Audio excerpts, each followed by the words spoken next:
Good morning, brothers and sisters in Dhamma. Good morning, Sister Sylvia Bay. So we'll start the puja proper in a while. So first of all, we'll have some logistic thing. So for those who came in late, for those who haven't marked their attendance, kindly approach one of the brothers or sisters to mark the attendance. And also kindly put your mobile phone into silent mode because this is a workshop and a retreat. Thank you. So first of all, we'll bow 3 times to the Buddha to pay respect to him.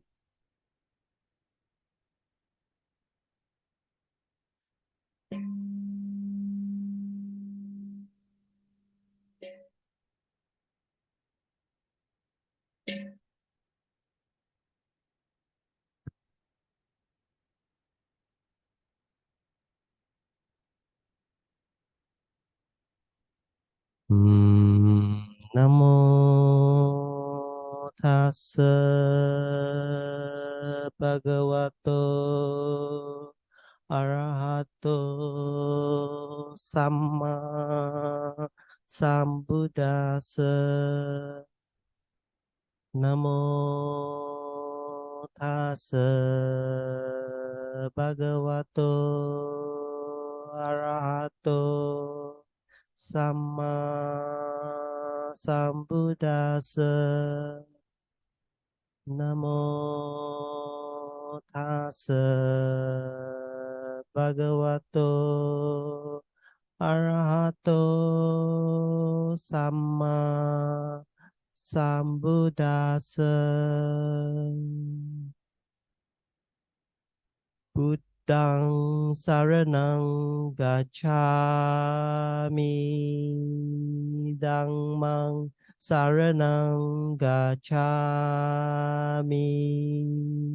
Sangham saranam gacchami, Dutiyam di Buddham saranam gacchami, Dutiyam di Dhammang saranam gacchami, Dutiyam di Sangham saranam gacchami, Tatiyam di Buddham saranam gacchami, Tatiyam di Dhammang saranam gacchami, Tatiyam di Sangham saranam gacchami.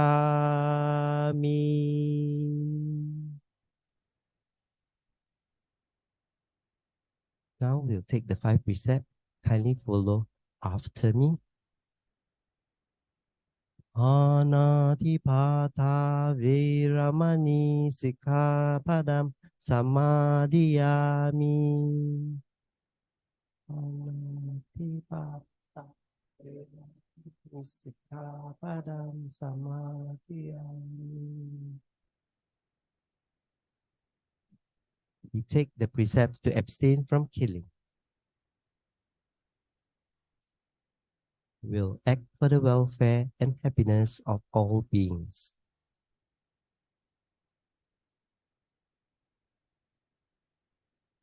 Adinadana veramani sikkhapadam samadhiyami.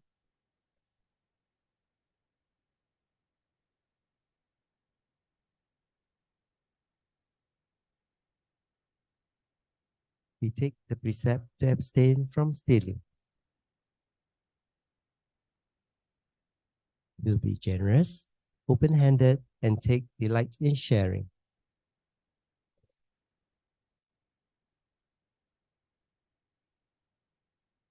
Kamesu miccachara veramani sikkhapadam samadhiyami.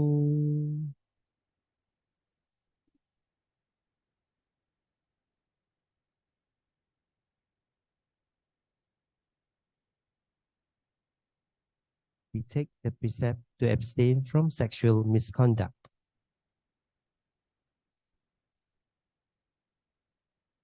We'll care for the body, keep it pure, in all ways.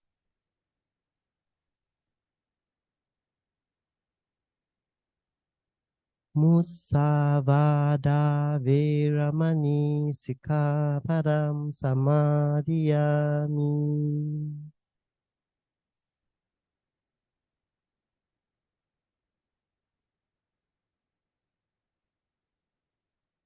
We take the precept to abstain from lying. We speak the truth, but small, pleasant, and noble.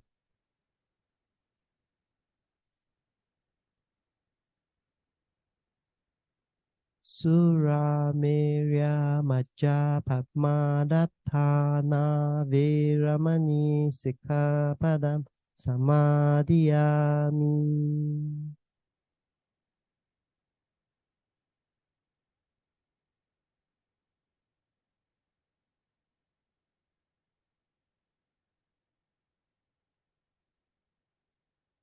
We take the precept to abstain from intoxicating drinks and drugs.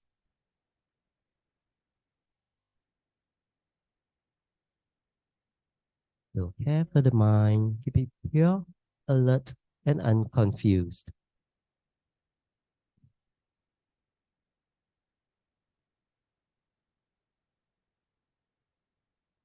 Ipipiso bhagava araham samma sambuddho vijacharana sampanno sugato lokavidu anuttaro purisa dhamma sarati satta deva manusanang Buddho Bhagavati Ye cha Buddha Atita cha Ye cha Buddha Anagata Panchu Panna cha Ye Buddha Aham Vandami Sabada Nati me saranam anyang Buddho me saranam varam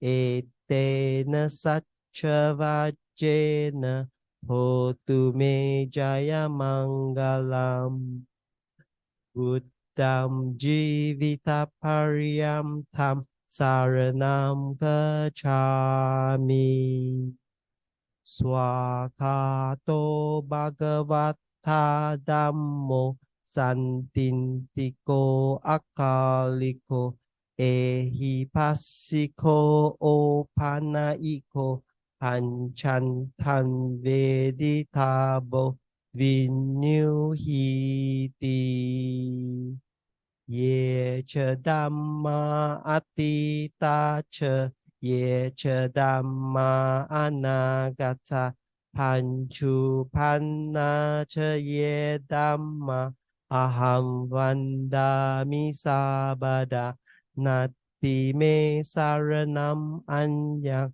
dhammo me saranam varam etena satchavajena Hotu me jaya mangalam Dhammang jivita pariyam tam saranam gacchami Supatipanno bhagavato savaka sangho Ujupatipanno bhagavato savaka sangho Nyayapatipanno bhagavato savaka sangho Samicipatipanno bhagavato savaka sangho Yadidan chantari purise yugani atta purisa pukala esa bhagavato savaka sangho ahuneyo pahuneyo dankineyo anjari karaniyo anutarang punyang ketang lokasati Ye cha sangha atita cha ye cha sangha anagata panchu panna cha ye sangha aham vandami sabada nati me saranam anyang sangho me saranam varam etena sacha vajena hotu me jaya mangalam Sangam Jivita Pariyam Tam Saranam Gacchami. Sadhu, sadhu, sadhu. Now I hand the mic over to Sister Sylvia. Let's begin.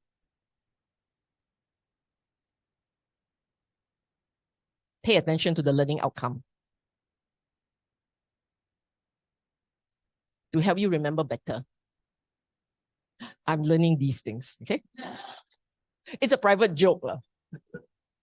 Okay, first, the intent of today's exercise, or rather today's retreat, is I hope that you will begin to recognize the teachings, whatever that he taught. They are not just words. They are description of our minds. I call them concepts. For many of us, they remain ideas that we formulate in the mind, and we're trying to understand them cognitively. So that's why they are still concepts.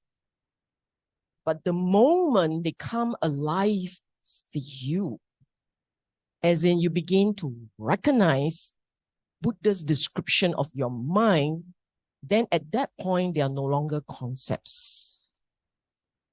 They are part of you, part of your experience. So the first objective is such so that you can recognize. So I'll give you plenty of time to sit for you to be awakened to the concepts. 2 words I need you to pay attention to. Experience, which means feelings, perception will come into play. Okay? Feeling. You contact. Experience is something that is not just in the head, it will touch your heart. Second word, mindfully. I will need you to be familiar with how to trigger mindfulness so that when you are experiencing the Dhamma concepts, you will remember them. Okay? And finally, if you understand what's going on and you understand it very well, you should be able to explain it to another, or at least explain to yourself. But if you can't even explain what's going on, then we would have failed with number 3. So recognize, experience, explain. The heart and the head must be involved today. Okay. Broadly, I didn't want to put 9 to 9:30, 10 to 10:30. No. I want it to be more free and easy. Okay? I have a plan. Our plan depends on how well you experience today's sittings. So if 3/4 of you are lost, the Q&A part is the one that gets hit. We'll come back next week for another Q&A, or next week can, yes. But if you are on track, maybe you don't need Q&A. Like, no need, we know what's going on. We understand. Be on your way. You'll be like that, okay? Let's hope it's the latter, not the former. So, you will start today exercising your brain. That's why it says detailed dissection and discussion. The sutta that we are going to tease apart. I was going to say tear, then I thought that's too violent. Tease apart. The sutta we're going to tease apart today is Anattalakkana Sutta. All of you who have attended my class, Dhamma Foundation course, would have been exposed to that sutta. For the rest of you who are not familiar, not to worry. Julian and I have prepared something for you so that you can have something to look at. But in case you super on, you have a handphone. You're permitted to pull up the sutta from Sutta Central. Okay? Then after you have done your time, very closely teasing apart that sutta, then you will carry that knowledge, that observations, that analysis that you have taken from that sutta into your meditation. With guidance, of course. But we are going to use one sutta to help you go into the Dhamma. Why are we doing it this way? This was how all our ancient Sangha did. They were all given suttas, discourses. But the Buddha would teach something. And they will remember and they will memorize. I didn't even put that as part of your KPIs today. They will memorize that whatever stanza he gave them. And then when they are on their own and when they sit, that sutta is what is their reference point. They don't have others. That's their reference point. Yes, you want to migrate here because you cannot see me through the pillar. You're okay? If you want to move, move now. There are 2 seats, 3 seats, 4 seats. Okay. So I repeat, if you don't want to, you can move your chair that way. At least go behind them, you can see better. Okay, That's the reason why you need a sutta. I spent quite a bit of time thinking about what to do with you guys. It's my fault that we have 2 retreats, like two sessions. I was busy boasting to Julia, no problem. We cannot do too much in one class. They will all die. So we should have 2. And therefore we have 2. I came back on the trip. I was thinking to myself, die. The debt has been called, right?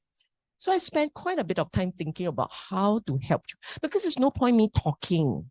You can go online and find me everywhere talking. There's no point. It is much more useful if we see if we can do this effectively by conducting you into your mind. Okay? And I have to use one sutta. It's either this one, the other one I had in mind, which then I told somebody it's going to be DFC 3, is Satipatthana. These are the suttas that you need to go in. So today we're going to use Anattalakkana. Okay? After you have taken what you can, all the key points, of course, we will be discussing it. But after you've taken what you can, then we sit. We will start with body, go into the mind. Body first. Why? Because with guidance, using body as your mindfulness foundation object, you can go very quiet, mind very comfortable, more alert, mindfulness sharper. Then we see whether it is sharp enough for you to recognize the Dhamma concepts. Okay? So that's why it starts with grasping aggregates, the 5 aggregates. After we have you note, observe, be clear about the 4 of them. The 5th one is just together. The 4 aggregates: body, feeling, perception, and Shankara, volitional thought formation, narratives, whatever you call it, is a construction. You must recognize them all. After that's done, we will go into now look at the characteristics of these aggregates. If we are on track, you will be, by the end of your sitting, be able to connect your own dots. Suddenly, a whole bunch of enlightened beings. Awaken, not enlightened yet, awaken. Awaken to yourself. You're awakened to yourself from your own experience.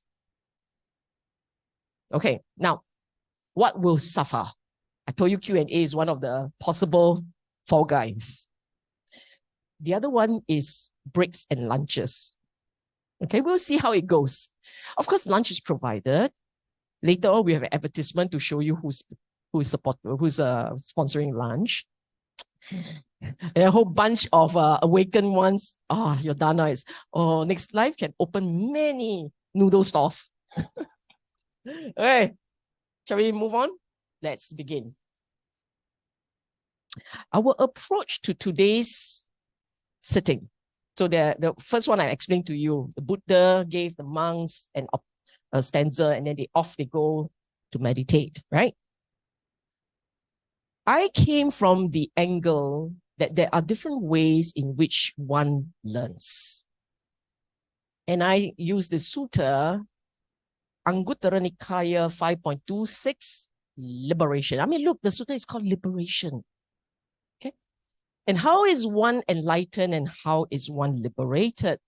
This is a stanza. Bhikkhus, there are these 5 bases of liberation by means of which if a bhikkhu dwells, mindful, heedful, mindful, ardent, alert, energized, resolute, his blur mind will be liberated. He's unliberated, his mind, you see, basically the first part, unliberated, undestroyed things, that's a description of our regular mind. Our regular minds are bonded, shackled, tied down. I want you all to bear that in mind. Our regular mind is bonded, shackled, tied down. My question to you, you can chit-chat with each other quickly to each other. You have 3 minutes. Why is it that your regular mind is shackled, bonded, tied down? The one that is undestroyed things, you all know. We all got akusala. Akusala is unwholesome, unskillful. So why is our regular mind shackled and tainted? Tainted, you all know. But why shackled? Why use that word? And he's very consistent. He always used that word. So you have up to 9:30. Quickly figure out an answer. Choke the smartest brain around. Go. Hello. How? What's your answer? Because of wants. Because you have desires, cravings. What else? That's one answer. What else? That's a pretty good one. Any more?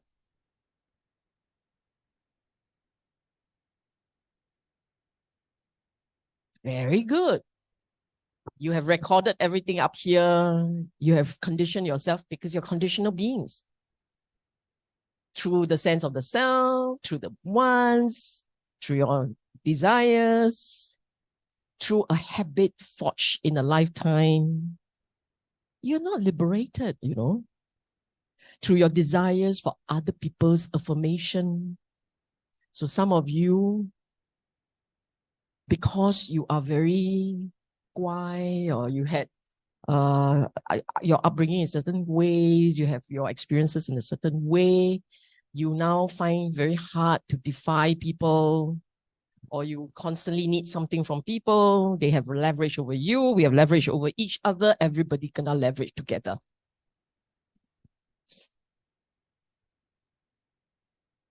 Maybe some of you may be lacking confidence, but more importantly, in my mind, The reason why we're shackled, you're conditional beings. You arise based on condition. Who you are, what you are now is the result of decades of, well, some of you more decades than others, but decades, centuries of conditioning. Okay, so there's one problem. I mean, all these is one big problem. But the biggest issue actually is Shankara. Is your mind. You construct and you construct and you construct. You construct based on, so one of the conditions or a set of conditions for how you think. Shankara, you think, right? If you don't think, as in you allow yourself to say all thoughts are constructed anyway. So let's not think so hard. Straight away, you're liberated in one sense. Right? You're liberated from your own thoughts. You're liberated by your own the constraints that you have put on yourself. You want to go back to your seats? I know some of you must like climb back to the seats. Just go. Be comfortable. Okay, I kept saying this phrase, be comfortable. I don't need you to be military. Take the punches. No need, no need. Okay, come, let's move on. So everybody knows this part, huh? He said there are 5 ways individuals can learn such that they can be liberated. So these 5 methods, very powerful, and you will recognize them. The first one, listening to teaching. So it's an external assistance. And it does not have to be face to face. The Buddha didn't say face to face. In his time, and there's no electronic anyway. Okay. But essentially, you are learning from someone outside. Whether today, your YouTube, your podcast, the face-to-face classroom. Right now, this is the one. You're learning from another. You teaching another. When you articulate your ideas, you have to think, right? You have to formulate. You have to structure.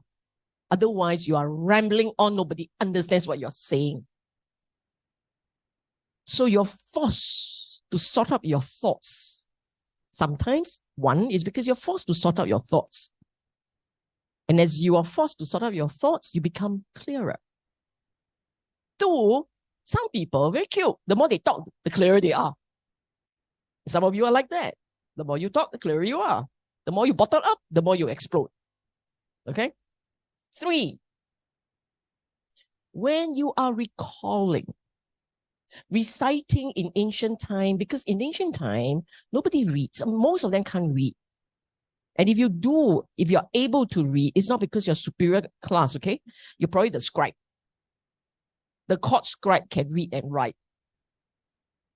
But many others don't. Clearly, in the time of the Buddha, writing was not the way they store knowledge. So they recite, they memorize,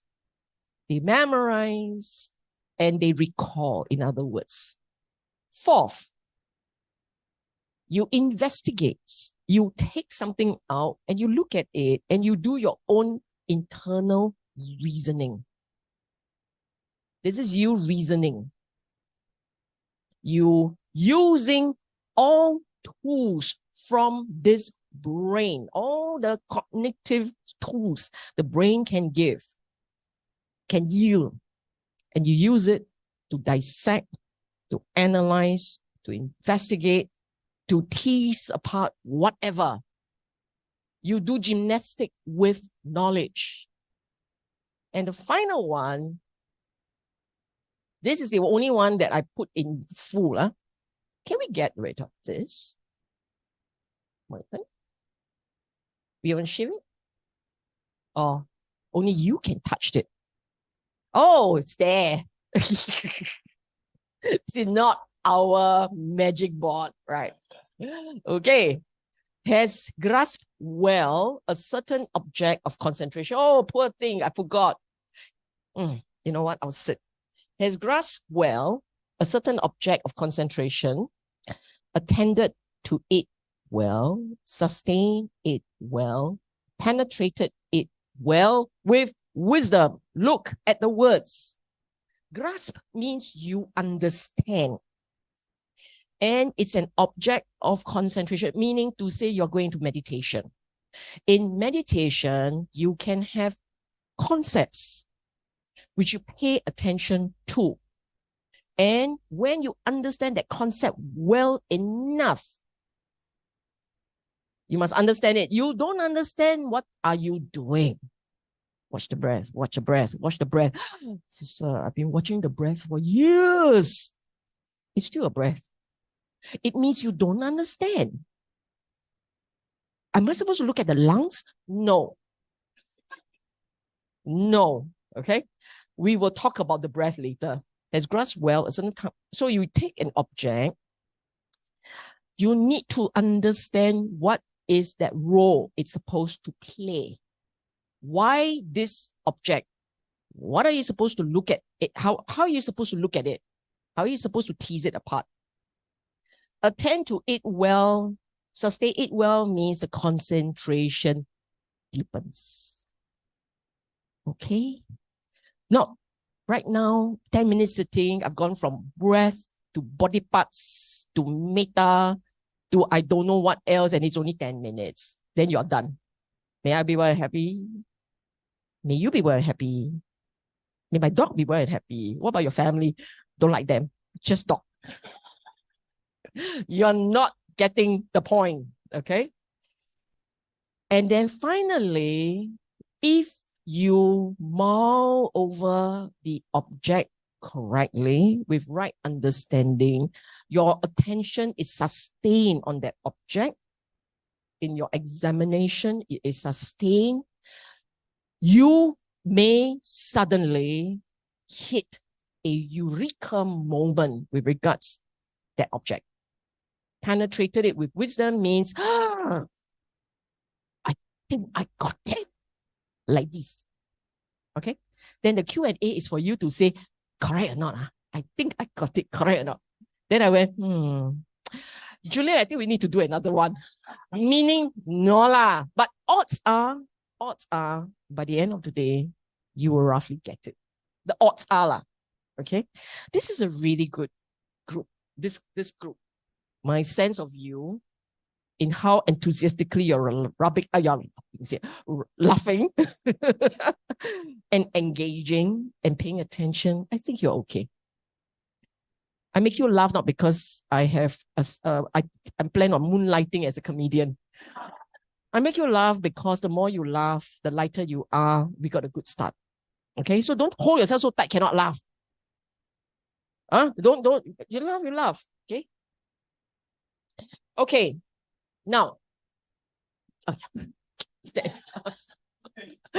next time I will only have people in the middle. Description of milestones. Now, this is important. Why is this important? Because if you didn't go through these milestones and you thought you're enlightened, you're wrong. I'm just telling you. If you didn't go through this milestone, he was describing a moment of awakening. If you did not ever realize there were these milestones, you're either blur or wrong. Okay? It cannot be right. It cannot possibly, I am enlightened, and now I'm so sad. No, something is off. Buddha didn't teach Dhamma for you to be sad. Buddha teach Dhamma for you to have lightness of mind. Okay, look at the words. So, I love this. Okay. Look at how he said it. As this person has penetrated with wisdom, right? Earlier on, we ended with penetrated with wisdom. As he does so, joy arises. So this is the guy. Okay, so that's number 5. But all of them is the same. If you sit there and you listen and joy arises, and you find that there is this sensation of your body is tingling with excitement. Your body is alive. Okay. This petit rapture is the body coming alive. And the mind gets more quiet. So the joy, the excitement in the body, but strangely enough, the mind becoming more still, more settled, not agitated. The mind is more settled, more quiet. You feel good. The mind becoming more still. Those are your milestones. And it can happen in all of the 5 events, not just in meditation. You sit down, you listen to a Dhamma talk. First time you went through, nothing happens. Go home, listen to it again. And then this happens. You suddenly feel joyous. You suddenly feel very inspired. You feel very motivated. Your body's throbbing with delight and excitement. And as you look at those energy, you suddenly notice that the mind is becoming more quiet, more still, more focused. The point is more focused, more alert, sharper. These are the conditions. This is telling you you're getting it. Because the Dhamma, once it hits your system, you feel deep joy. It is like that. Okay? Okay. Your first quiz. Actually, the second one. I just introduced a new one earlier on. Your quiz. So what? So what does that mean? You see all these steps. You see those learning. Okay? Those are the 5 points in which people learn. Then you have all these. You feel joy. You feel tranquil. You feel focus. So what? You're waiting for this magic answer. So what? Surely you must. Oh, by the way, when you read Sutta, right? When you guys read Sutta, don't just try and memorize. You always take one step back and ask yourself, so what does it mean? So what does this mean for me? So what does this mean about practice? So my so what, in this vague, unhelpful way, the intent is for you to come out with your own answers. I've learned these things. I've understood these things. So what does that mean? Guess. For self-discovery. Self-regulate. Absolutely. So, application, because this is application. Dhamma is all application. Dhamma is not about fantasizing. Okay? The Buddha is not Marvel. It is not fantasizing. It is not, let's get smart. Okay? Dhamma is all about application. So, one so what is, now you figure out how to apply. Now you figure out, now you internalize some of these things. So now I know that if I'm on the right track, my body will be happy, my mind will be happy. So I know there are different ways in which I can learn. And I need to understand for me which is the one that works best. But this is not a one thing. It can be all 5. All 5 has influenced me, has affected me. Depending on time and condition, one of them will work. Okay, we're good to go? Let's start. Yay. Now it is your turn to work. So we will give you until 10 o'clock. It's a lot of time. I'm giving you until 10 o'clock. Okay, we will pull out SN20. Look, handphone up. SN 22.59. SN 22.59. Julian, you have it next, right? Okay. So wait. We will pull out the one. Group of 2 to 3. The reason I keep the group small is because I want everyone to exercise gray cells, think, reflect, analyze. Otherwise, you are going to hide beneath the umbrella canopy of many voices. And then you yourself didn't pull. You didn't do number 2. Remember 1, 2, 3, 4, 5? First one is teaching. Okay, you're listening to someone teaching. Second one is yourself sharing. The third one, recalling. Fourth one, investigation. Fifth one, meditation. Just make it easier for you. Okay, so there's 5, right? And I want you to pick a group of 2 or 3. 2 or 3. Then you, oh, can we do 4? Okay, 2, 3, or 4, but no more than 4. 2 will be ideal. 3 is okay. 4 is compassion. Okay? And I need you to, in your group, it's 15 minutes, so plenty of time. In your group, pay attention to the keywords. For you, what are your keywords? For you, don't make everybody else agree with you. Because this is a personal journey helped by friends. It's a personal journey helped by friends. Okay? Pay attention to keywords. What do the keyword means? What are the implications for you when you go into your meditation? Okay? Just, this is your own takeaway. Julian, please.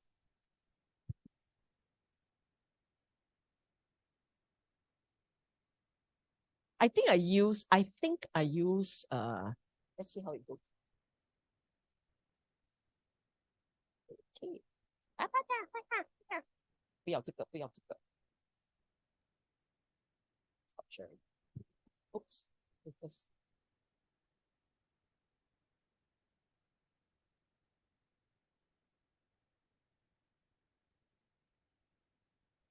sure. Yeah. Now, let me explain why I always use Bhikkhu Bodhi if he is there. If his translation is there, I usually use Bhikkhu Bodhi because Bhikkhu Bodhi is most particular about his choice of words. And he stays very faithfully to how it is captured in the ancient texts. He no 加盐加醋 add condiments. He does not add condiments. And if he did, and if he does, he will put in brackets, parentheses. He will say that I have added words here. Okay? Go. 15 minutes. Oh, now you've lost 3 minutes already.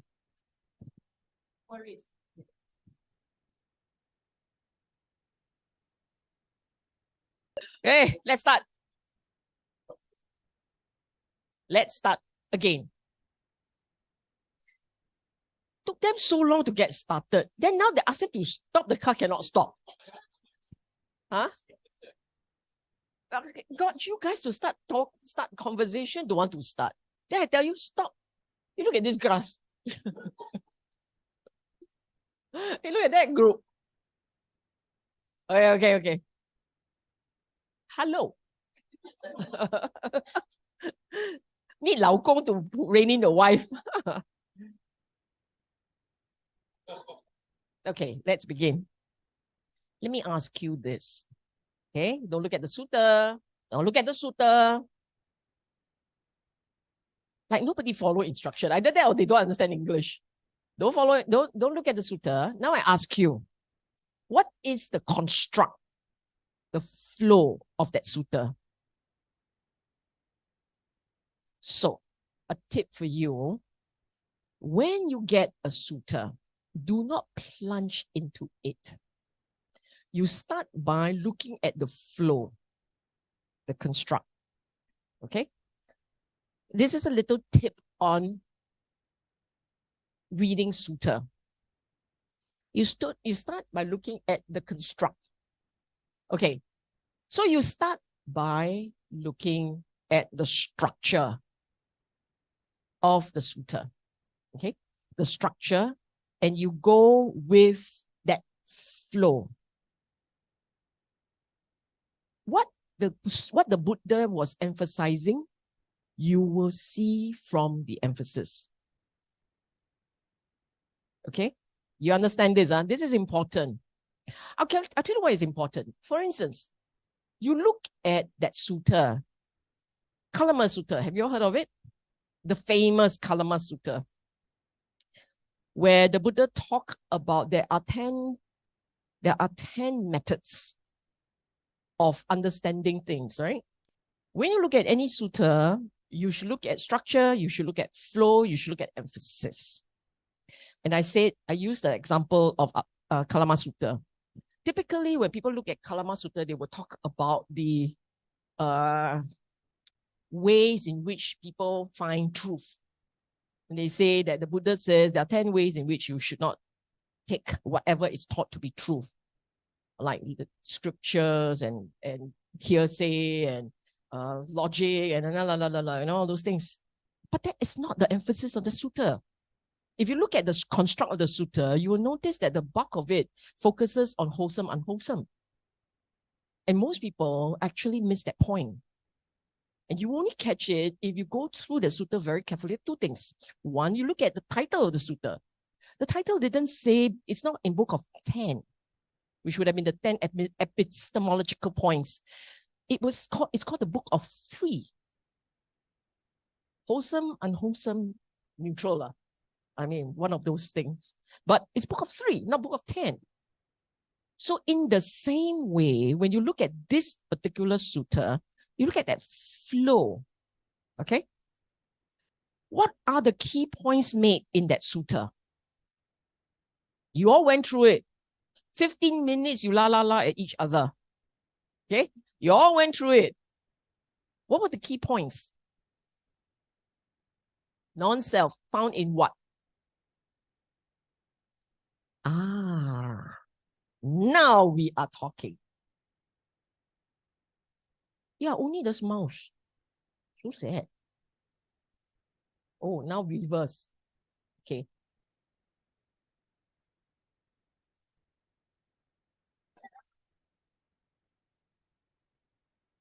The 3 characteristics, there are 2 sets of points there. It's on the 3 characteristics.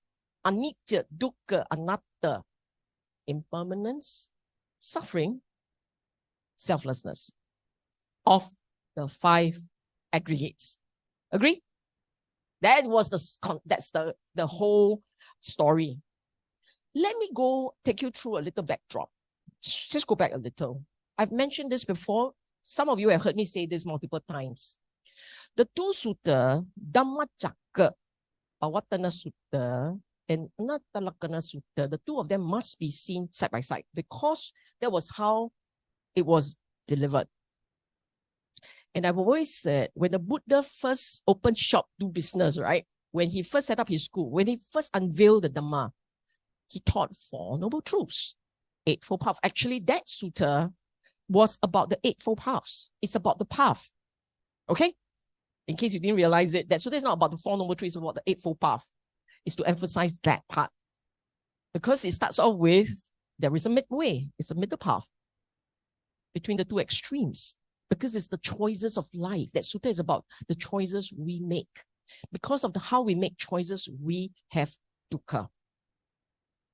But only one sort of got it. The other 4 went, huh? They didn't get it. They didn't understand what he was saying. They were by then very convinced he knew what he was doing. All 5 knew. But 4 of them didn't understand. So he went back to the drawing board, spent the next few days engaging them, teaching them, and finally it came together in Anatalakkhana. You don't understand it. I mean, most times in modern times language, you read it, but you don't quite get it. It's really because you haven't focused on the right point, 1, or 2, you don't have the benefit of him talking to you over a few days. Okay, this is a summarize of what he was doing with them. And the point he made. So by the time they came together for this sutta, and he asked them, the start point was form, right? Form, permanent or impermanent. Because it's impermanent, dukkha or sukha. Dukkha. Because it's impermanent and dukkha, should you call it self? No. So that was the flow. And you must remember that flow. Why? Because the most obvious feature of the aggregates, the most obvious, is that it is not constant, that is flitting, that it is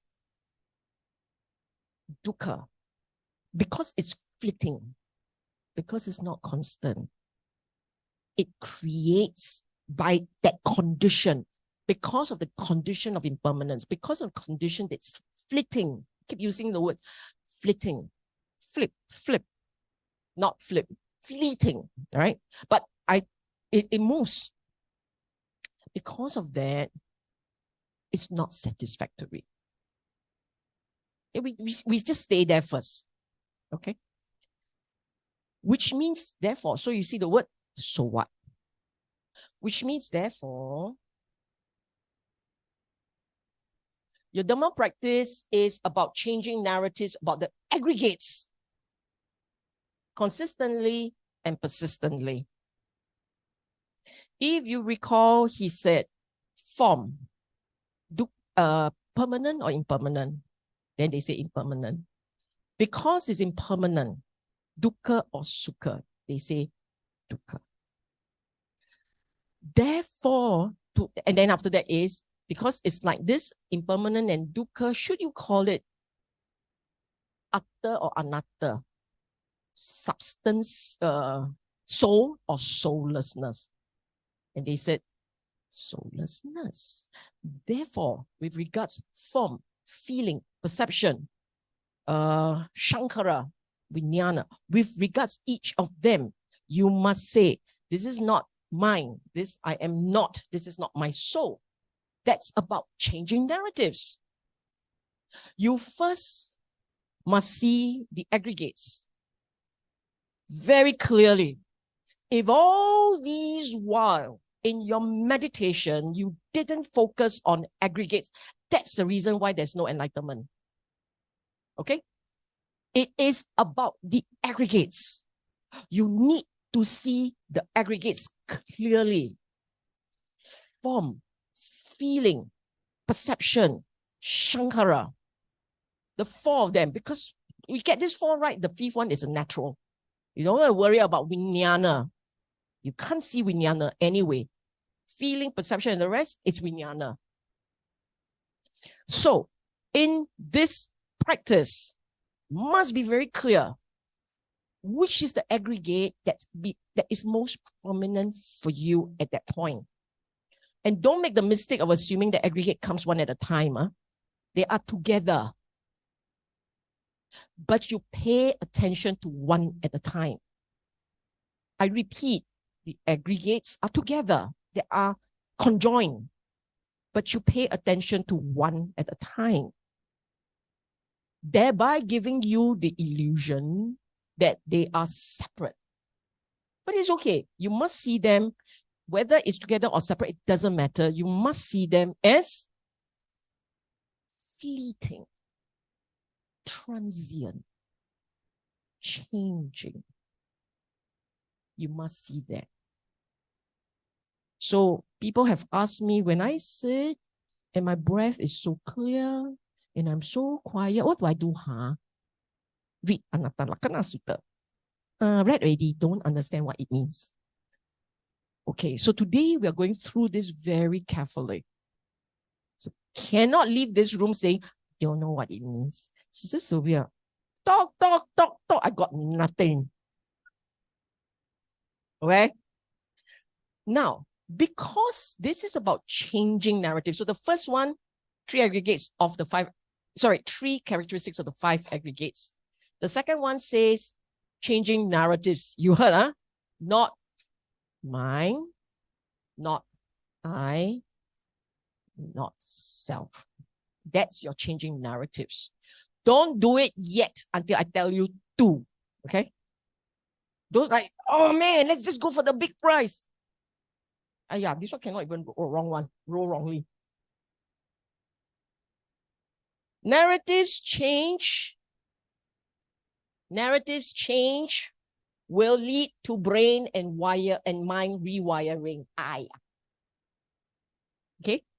You can successfully change your narratives, meaning to say, you keep saying it, keep saying it, keep saying it, keep saying it, keep saying it. At some point, your focus will shift.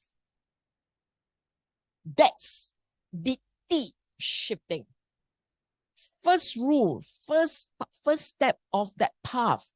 What does it say? Samadhi. The first part of that path. Right understanding. I use the word DT. Why not use the word understanding? First, it's too long. It will flow into the next line. Aesthetically not nice. But the real reason is because the word understanding has a certain connotation and it is incomplete to describe DT. DT is not just understanding. Try and imagine perspective, view, lens, understanding. Together is DT. Okay? So if you use DT is, if you use understanding, that perspective, that view part, like, gonna drop off. Because understanding, sorry, 正见, all right. 正 is what? Correct. Right. 见, view. Okay. Yes. Chinese so much better. Not as if I really understand what it means, but we're very happy with it. Okay. No. You need to understand. So you can go happily right view, or right thought, right understanding. But you need to know that how you see the world, the lens through which you understand the world, your baseline, that one is DT. Your sanya is DT. Okay? It's very powerful. So your narratives is to change your assumptions. Okay? It's to change the assumptions. Your unspoken, instinctive perspective or view of the world is unspoken. You don't keep doing it at a narrative level, a deliberate level. You don't keep doing that, your view is never going to change. You can attend 1,000 retreats, but if you do not do this part, you are not going to change. Your views are not going to change. Your views are going to change. You are always going to be putujana. The lay person, the lay person who, not the lay person, the person who hasn't entered that street, who can't quite cross that threshold. Okay? So what? If your view, if your DT really shift, the Buddha said, because it's in your text, you will experience revulsion, dispassion, liberation. In other words, there is a part in you that go, oh, I don't want all these aggregates. These aggregates are transient, fleeting, not worth my time. But initially, when the first shift happens, it's like, I don't like this. Because all our life, we have been so intoxicated with the aggregates. We are in love. You are obsessed. You are smitten by the aggregates. So think of it this way. There is this one person you like so much. Day in, day out, he, she preoccupies your mind. You are obsessed. Then you go shopping, you think of him or her, you go don't know what, you think of him or her. Let's hope it's not it, but you know. Then one day you saw him or her for what he really is. A psychopath. then you are there will be revulsion. It's like, my gosh, this guy I've been obsessing over is a psychopath who collects thumb for a living. Okay, I must give it a bit more drama lah. You are in love with Angulimala, you know? The modern day version, okay? Not the Arahant to be version, the modern day version. The day that you're no longer obsessed. So first you like turn away in shock, right? And then as you examine this mind, the mind that is in shock, and you examine it and you look at it, then at some point you realize it's because of attachment, that's why you were so affected. But now that you're not so attached, now that you see this for what it is, what will happen? This passion sets in. So these steps are not instantaneous. All come. Hey, hello, I'm revulsion. This is this passion, and voila, that's my brother, liberation. No, it doesn't work like that. It's in sequence. It's one at a time, and the change can be very gradual. So the very first time you see the aggregates for what they are grasping, they are intoxicating. They are Velcro of the first order. The very first time you see it, you are stunned by your own attachment to something so transient. That's why the revulsion. Look, words are very strong. You could just whack a tough word there. Sometimes you read a translation which is not so revulsive, right? But when you have understood and you begin to accept, that's when the dispassion will come in. That's when the balance will come in. Okay? You cannot stay repelled. You cannot stay in that extreme state of disdain for your aggregates. Because if you stay there, at some point you will kill yourself. I want you to sign a what's that form? Indemnity form. Is there a lawyer in this room, right? Because that was what happened. In the time of the Buddha, there were individuals, the monks, and so many killed themselves, okay? Not even funny. There were so many who killed themselves. The Buddha went on a retreat, on his personal retreat, and ever so often he would do that for a couple of weeks. He came out and he found a substantial portion missing. And that's why he asked Ananda, what happened to them? Ananda said, they went to kill themselves. Yeah, you didn't know this story. They went to kill themselves because they were so repelled, revulsion. They were doing 32 parts. They were so affected by the ugliness of the body. They say, you know what, let's just make a faster transition. So they want to kill themselves. And that is why the Buddha, for that session, taught them to do metta again. They need the balance. You are to not be smitten, but you don't have to do some panatipata. Okay? You don't have to be smitten. Don't have to be so affected.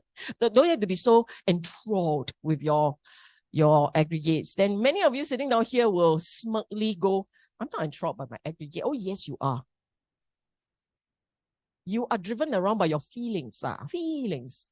You're driven around by your perception. You feel, you perceive, you react. Right? And it happens just now when you were coming here. On a bar somewhere, walking somewhere, seeing something, mindfulness not there, you are then affected by what you see, you feel, you react.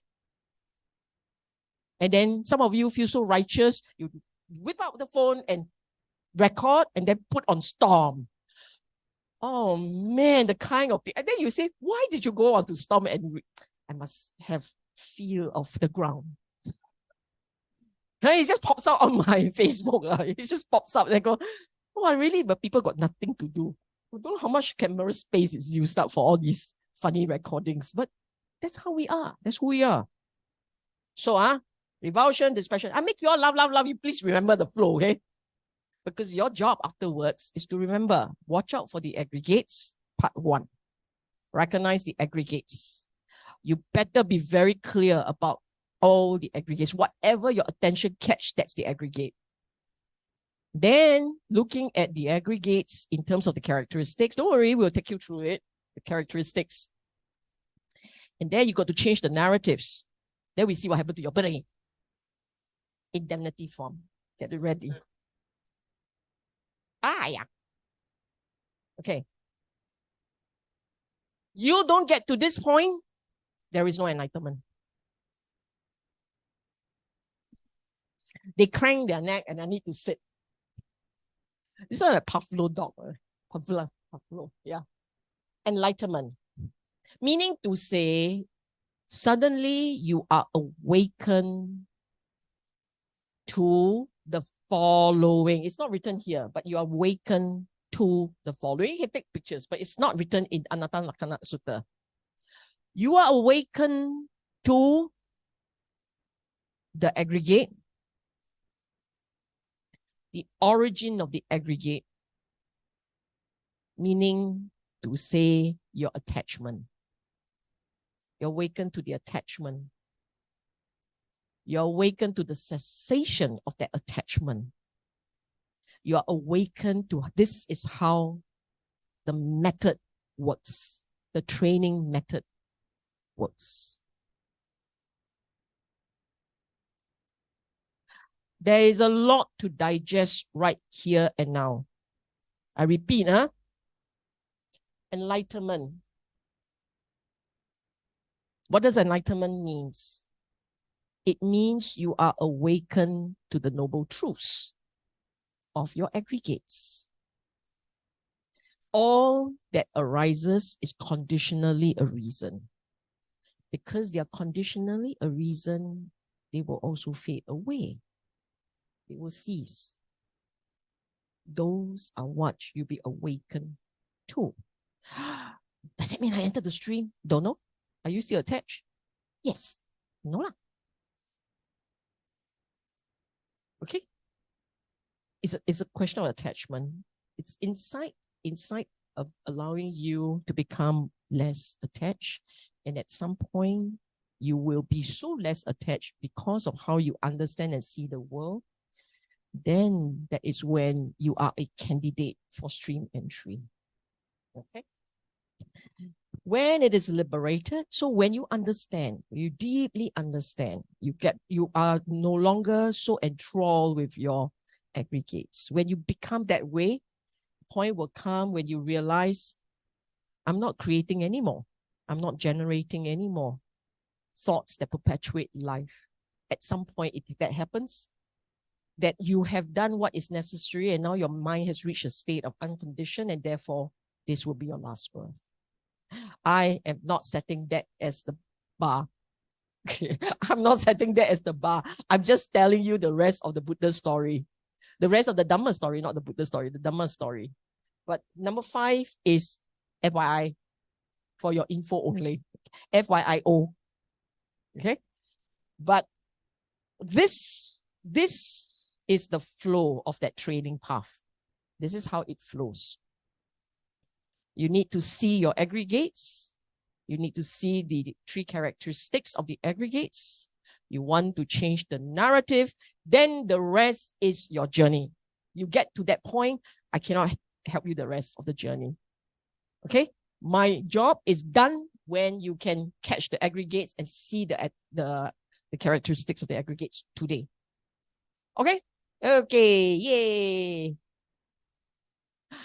This is how, I thought this, I don't know what is that, chimpanzee? Gorilla? It's a chimp, right? Okay, I have no idea. I call him Big Monkey. Okay? Take a moment to reflect and to take notes. We've said a lot. So for those of you who are here, I will wait for everyone. Okay? Not to worry. But I want you all to be comfortable. Wherever you are, find a sweet spot.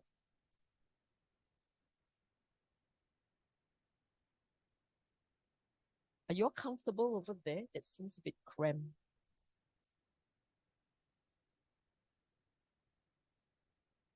Are you all okay over there?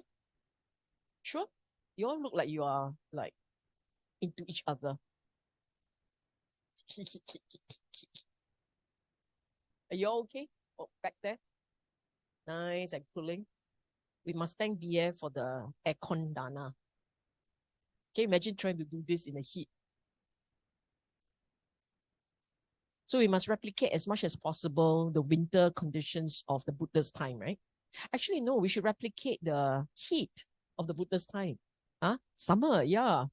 Let's turn off the aircon. Yeah. Let's bring up the mosquitoes, right? Are we all back? Anyone, any more? Annie's not here. Where? Oh, there you are. Oh, okay. Be comfortable. Everyone is here? Lights out.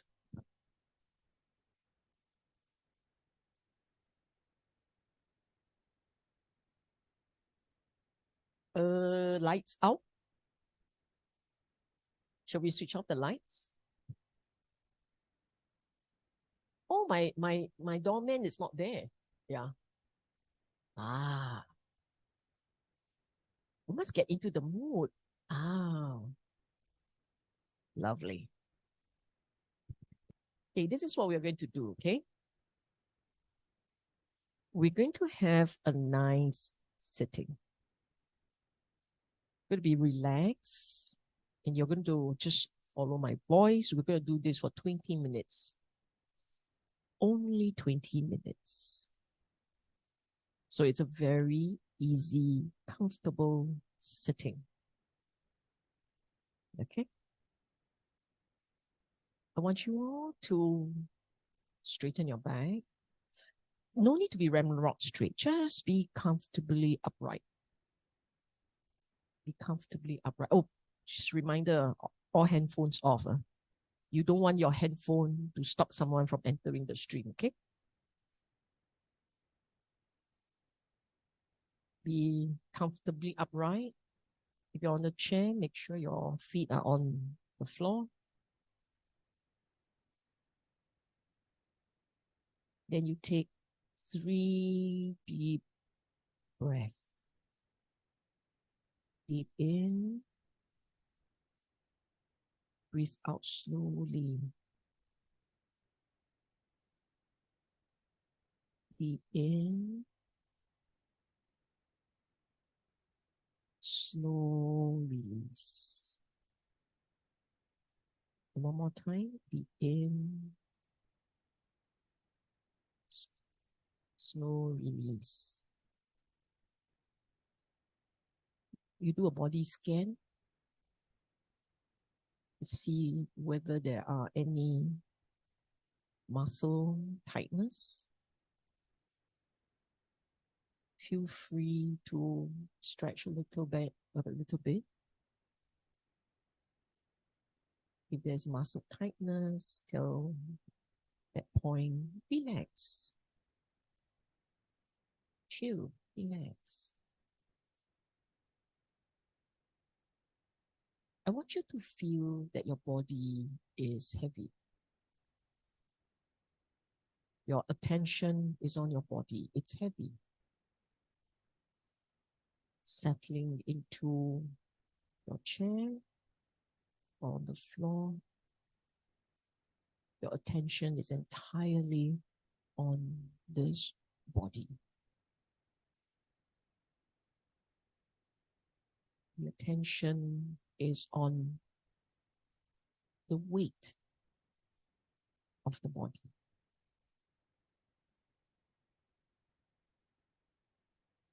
You feel your mind settling into the body. You feel the weight. You feel the steadiness of the body. Steadiness of the body. The weight, the trunk of your body. The trunk of the body upright. Steady. Comfortable. Easy. Relax.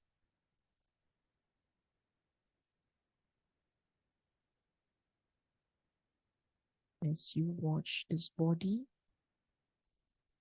your mind will settle into the body.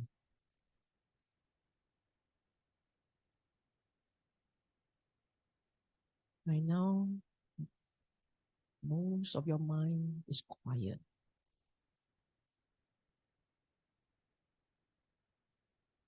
It's clear.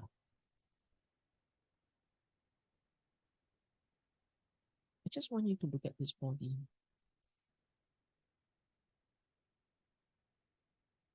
Some of you may discern. The word is discern. You may discern the body breathing. Some of you don't. You don't even see the breathing. It's okay. See the body. And you put your attention on whatever you see. If it's the body, then the body. Just stay there. Mindfully.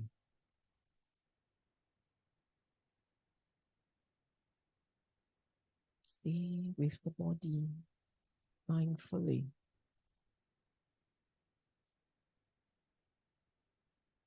Rest in the body mindfully.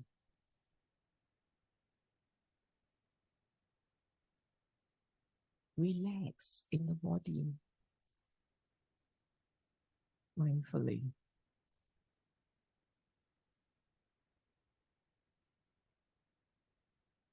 It's the first step.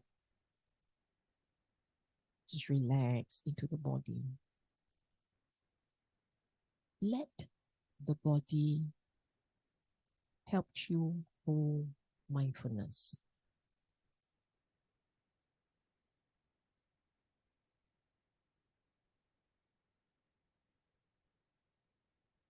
Let the body help you hold mindfulness.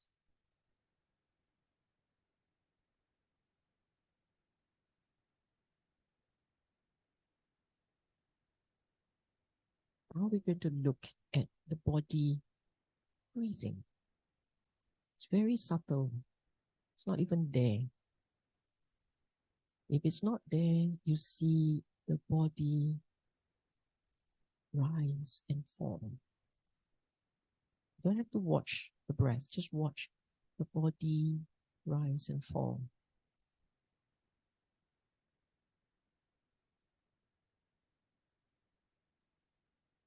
We're just watching that.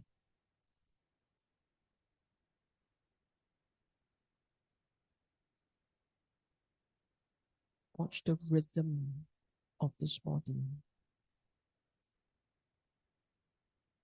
You say there's no rhythm. It's okay. Watch the body. Stay with the body. If you are feeling sleepy, the mind is tired, go ahead. Just rest.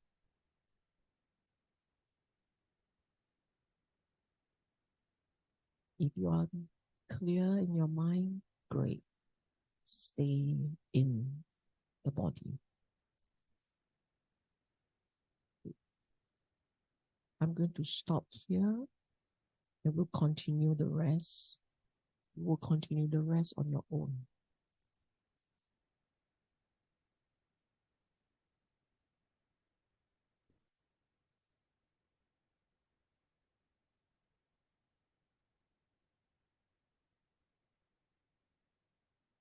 Some of you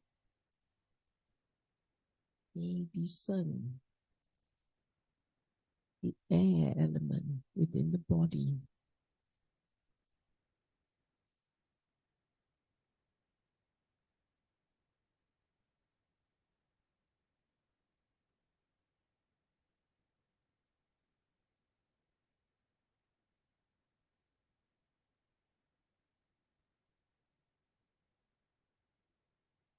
Some of you may discern the fire element, which is heat,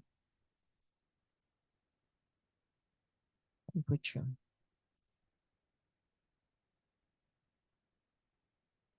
Temperature There is movement, flow. I repeat, there is heat, which is temperature. There's movement, flow. It's throbbing. The body is alive with a lot of activities.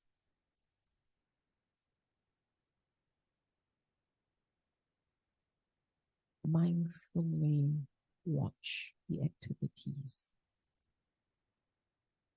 Relax into the body.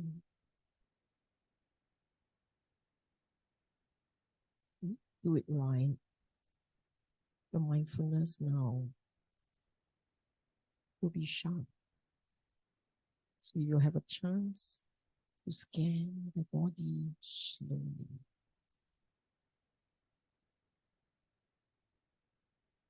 Scan the body slowly.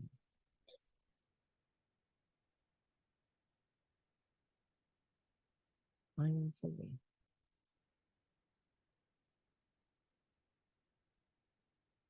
Mindfully.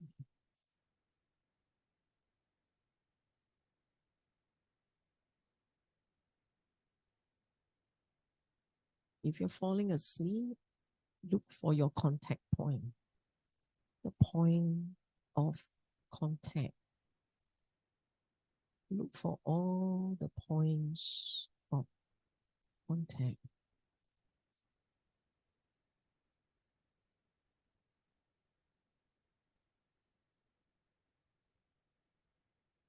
I want you to slowly emerge from this, slowly.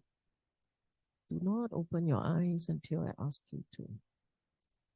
The last thing you tell me right here and now, for you, which point of contact is most prominent for you? Or most subtle? I want the most subtle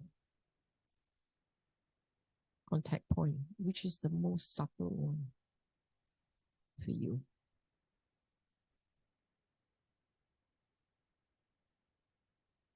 So getting your mind active again slowly. Breathe in deep. We'll end this with a deep breath. 3 deep breaths. You're awakening the body. Letting the body alert again.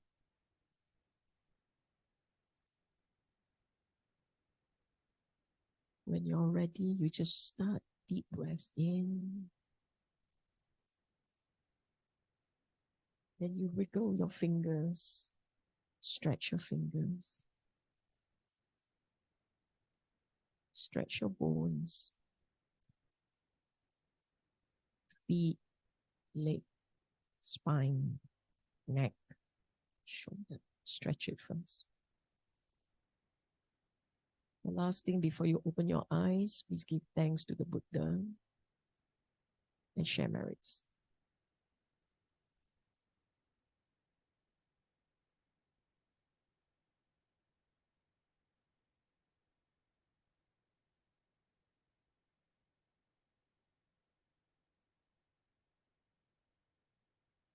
Then you can open your eyes.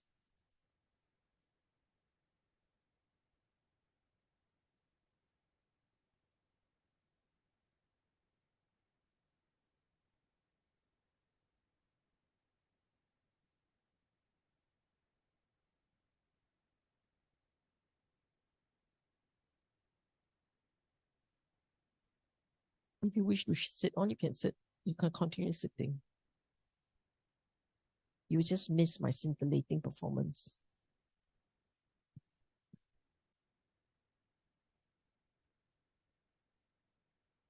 Relax. Mindfully relax. Okay, you can turn on the lights. Thank you.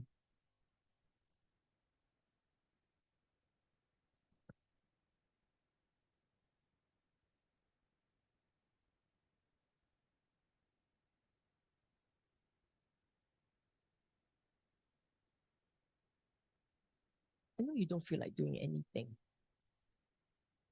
I know you all don't feel like doing anything. What a lovely day. I can see butterfly in the air. Don't feel like doing anything, also must. You want to note down, then you got questions to ask later. So this is what I want you to do.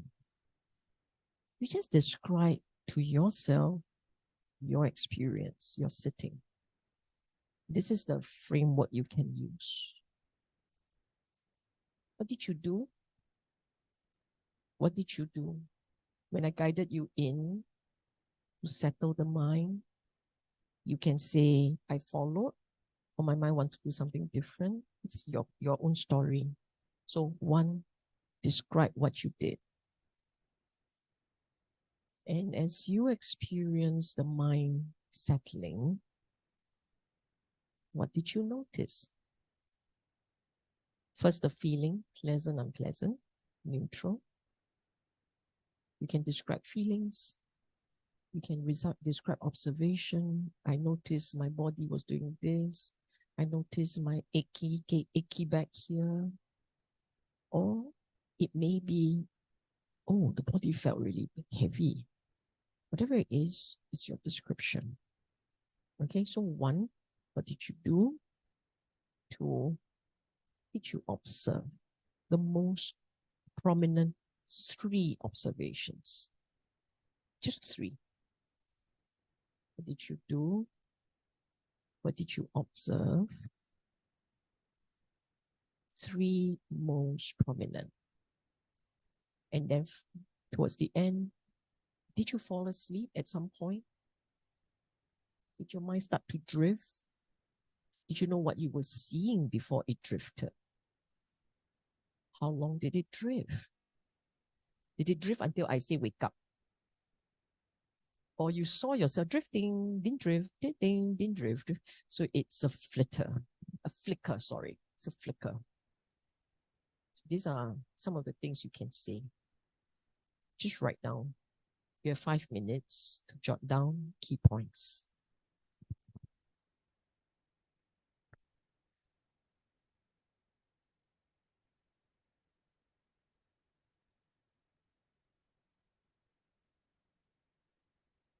Where? Did your mind feel settled? They say yes, no, no, then to stop. Yes. Then I say settled where? I have no idea where, just settled. Okay lah. Right, whatever it is, it's your experience, ma.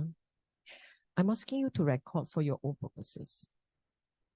For you, not for me. For you. And this is just the beginning. This is the first sitting.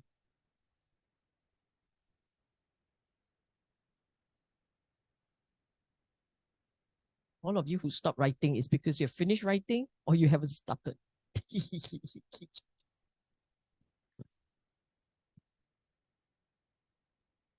I would rather not do lunch yet because the next part will benefit most from your current level of mindfulness. Those of you who have attended DFC before, you would recognize this exercise. This exercise is to help you recognize the mental state of Sanna, perception. I mentioned that there are 5 grasping aggregates. Where's he? Washroom. We'll wait for him. Anyone else missing? The ones I cannot see, I cannot see. No count. Okay, so we talk about 5 aggregates. There is the body aggregate, which you all have 20 minutes. It's a body aggregate, and you all have 20 minutes of sitting quietly with the body aggregates. And you remember comfortably the body aggregates, right? You felt the body.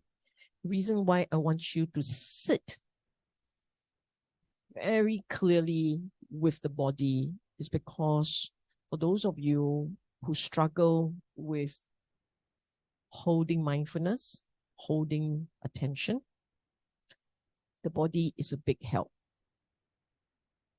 So the body is like the mountain, that you sit with the mountain. The body, maybe your body not so big. My body is only like the boulder, but it must be a big rock. Don't be a pebble. You will roll, okay? So a big rock, and the body hold steady. And then just hold steady to that. Then at some point, I ask you to look at that rhythm or look at the flow. Remember, the elements started coming in. Earth. Earth was what we used. And then I say the heat, the flow, the air element. Did you all manage to observe? Those are the very subtle aspects of the body, the subtle aspects of the body. And I do want you to experience the subtleness of the body. If those elements are not important, the Buddha wouldn't ask you to look at them. Actually, looking at those elements, you can stay with the body. For those of you who are very used to stimulation, and you start to say, I'm bored, just looking at this stillness, then you look for the more subtle changes. Okay, that's one important component of observation. The flow, the rhythm, the heat, and all this. Then you say, but there are so many. Wonderful. Then I ended with saying, look for the most subtle contact point. What was that, right? Do you all have one? What was yours? The breath. What was yours? The sound. Okay. Sound. Any more? Back on the floor. Okay. Any more? The thumb. Okay. Any more? Any more? Any interesting one? The subtle body movement. Excellent. No, I'm asking on you all this for me to have a sense of how quiet your mind is. So the more quiet, the more bits, particles you will start to discern. This is how you tell, you know for yourself. The more subtle, the more mindful. Okay?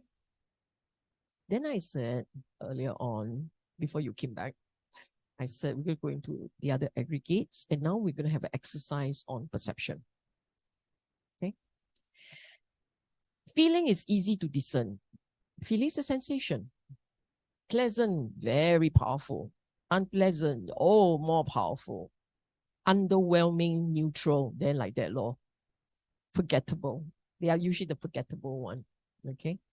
For one not in training, the neutral is dukkha. For one in training, the neutral is sukha. This is a very important distinction. For one not in training means you have no practice. You're not aware of the Dhamma. You need constant, powerful, pleasant sensation.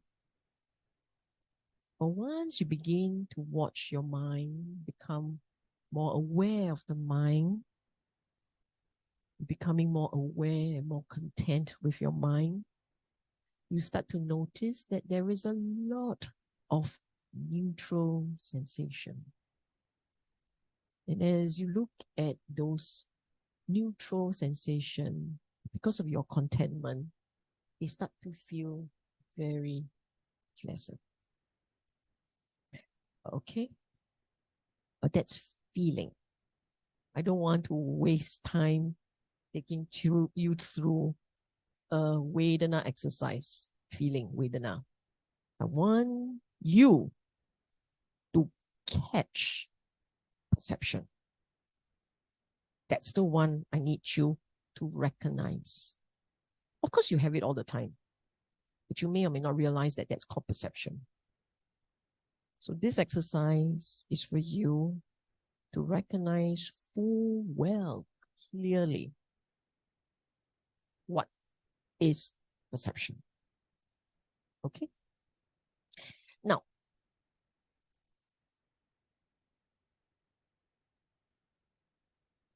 ten pictures. It's not going to be the same lot.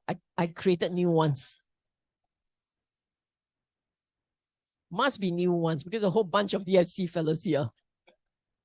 And jialat, the next retreat on the DFC retreat, I'm going to change all the pictures again. Fortunately, internet got a lot of free pictures. I'm very happy to grab them. Okay. I am going to flash in very quick succession. Because now your mind is very clear. Instead of 2 seconds, you're going to, 3 seconds, you're going to have 2 seconds. You're very mindful now, ma. Sharp like anything, right? Mindfulness. So you will have count of 2. Okay? No anxiety, no anxiety. It's just count of 2. Count of 2.5. Give you a bit more assurance. Okay? So it will go like this. Boom. 1, 2, 3. Flip. Okay? You say it cannot be done. I tell you it can be done. All those who have gone through this know it can be done. And actually, I don't want you to write it down. I don't want you to write it down. I just want you to catch. Because writing takes time. So therefore, 2, okay? Count of 2. No writing, ma? You just have to say what it is in your head. In sequence. You just see. You just see. Okay? Together as a class, you hit all 10. I can assure you. Okay, shall we? Now that you don't have to write, you will remember. Yeah, I mean, you will catch. Just hope this thing works.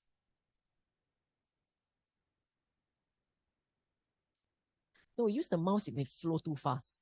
I try. Shall we start? Ready? On the mark. Okay, let's go.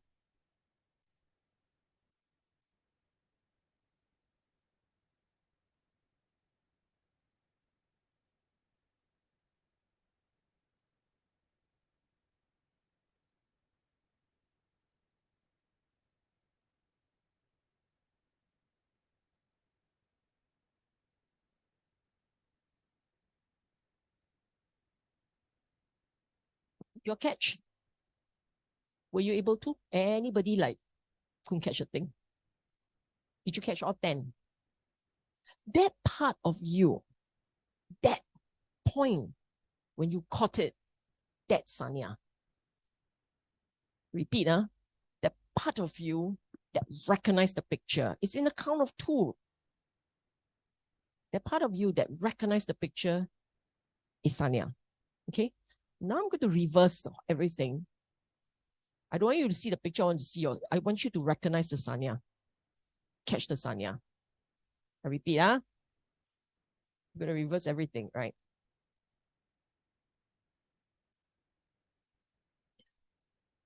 I'm going to flip this time on count of 1.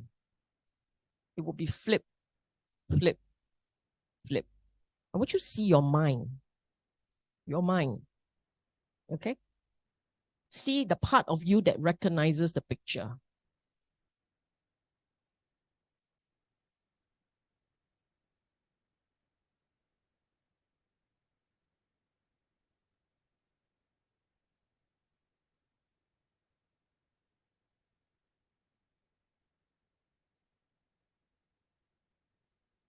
Did you see that?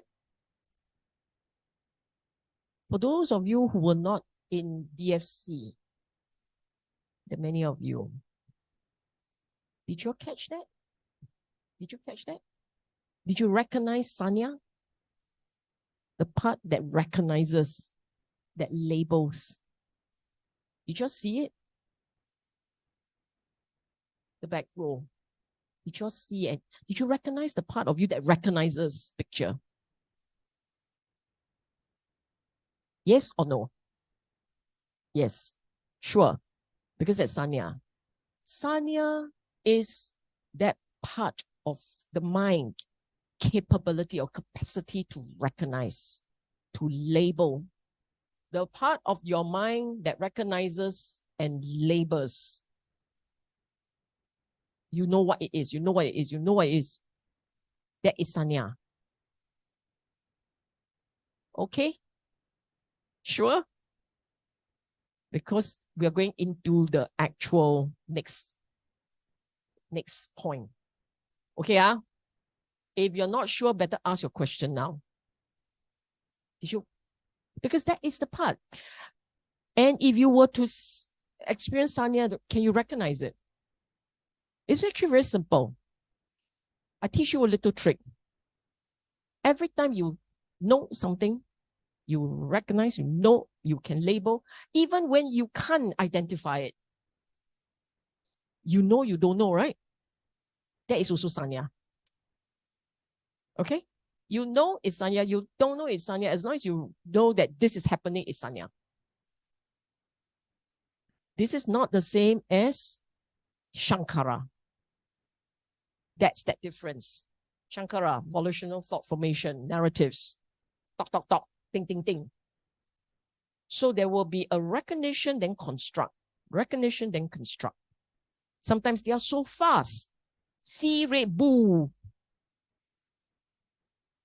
See yellow sun. You know what I'm saying? It's very fast. So I see the sun, I start thinking. I see the moon, I start thinking. I see something, I start thinking. Your mindfulness is for you to catch recognition and thoughts, two separate things. Okay? Okay, Okay, now I want you all to get out of this state of mindfulness and let's talk as a class. What did you all notice? Actually, I already give you all the answer. I don't even know why I'm discussing this. I forgot my own question. What was your mind doing? Are you able to recognize things? So actually, that was supposed to be discussion, but I jumped the gun because I like you all so much. As opposed to I forgot, right? It's so bad to recognize, to accept that. Okay, any question?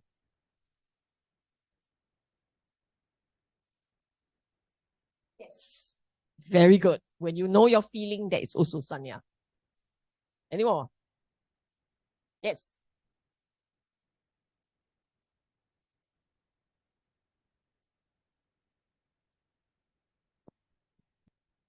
Depends on you.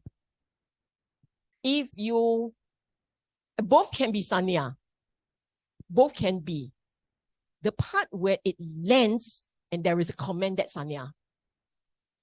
The part where it lands. Contact Sanya. So it lands and you see a face, for instance, right? You see a face and you say love. So your Sanya at that point is love. It recognizes love. Okay? It is not that I must know your name, then from your name comes love. No need. Whatever it lands and concludes, that's Sanya. I repeat, it lands, it concludes, right? That's Sanya.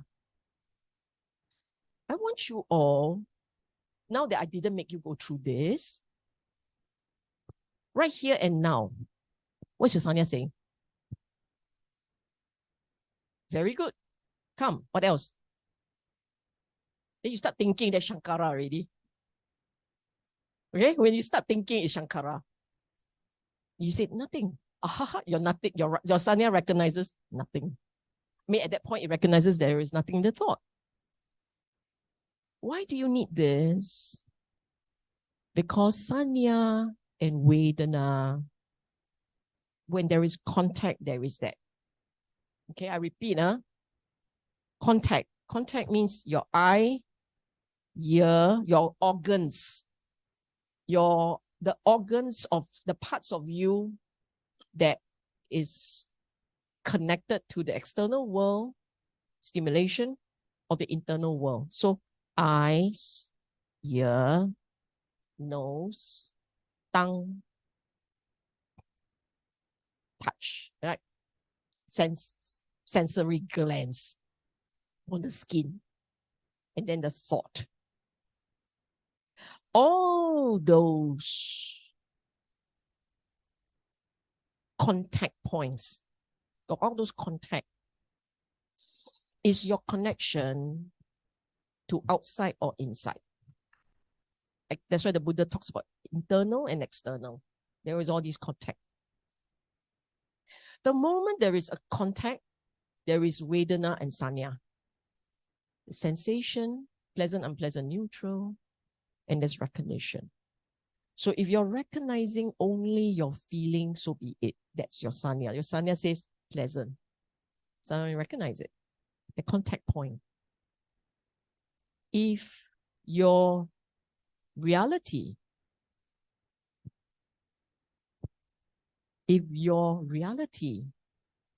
stays there only, aware of aware, and it didn't construct. Shankara didn't come in. It didn't construct. Just aware of aware. Then you're in a state of calm. That's your cessation of dukkha. Then you recognize, oh, the mind can go into the state where it doesn't label, it doesn't jump, it doesn't connect, it doesn't want to own. It's just there, just aware. This is still Sanya. That's still Vedana. It's just neutral.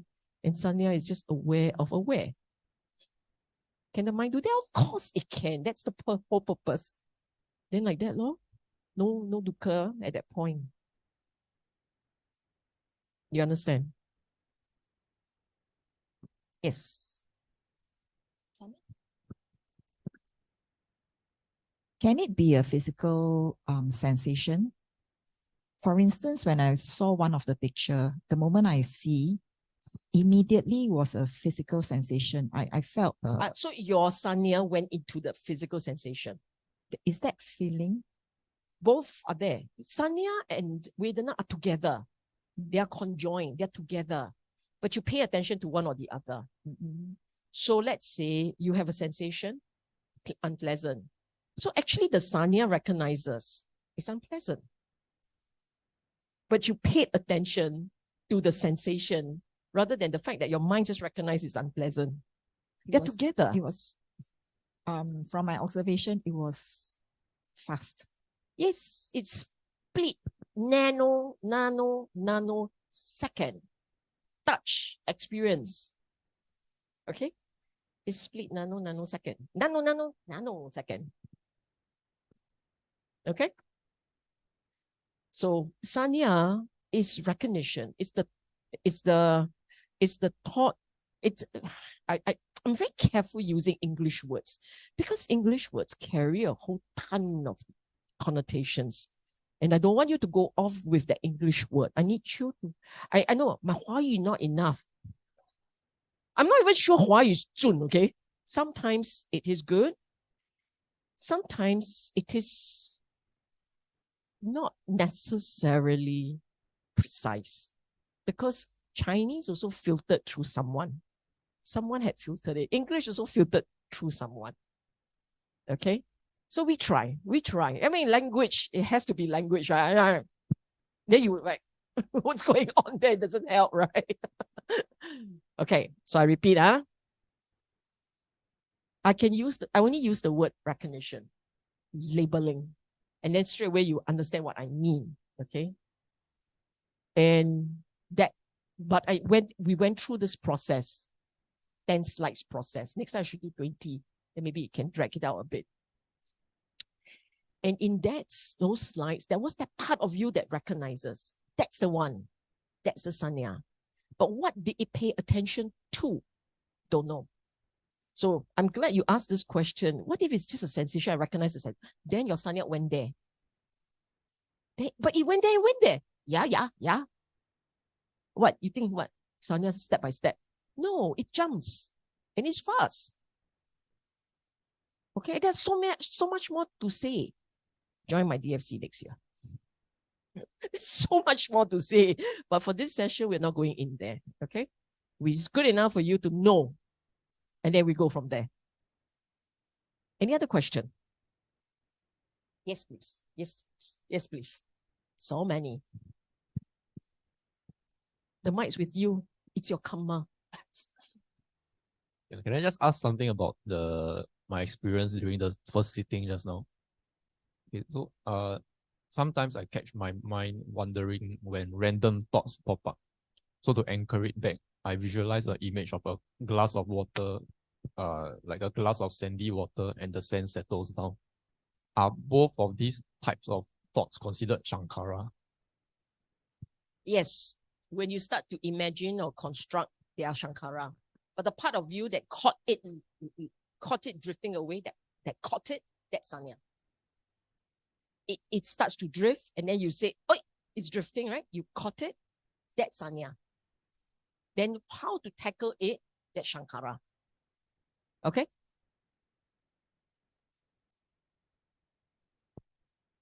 This is Sylvia.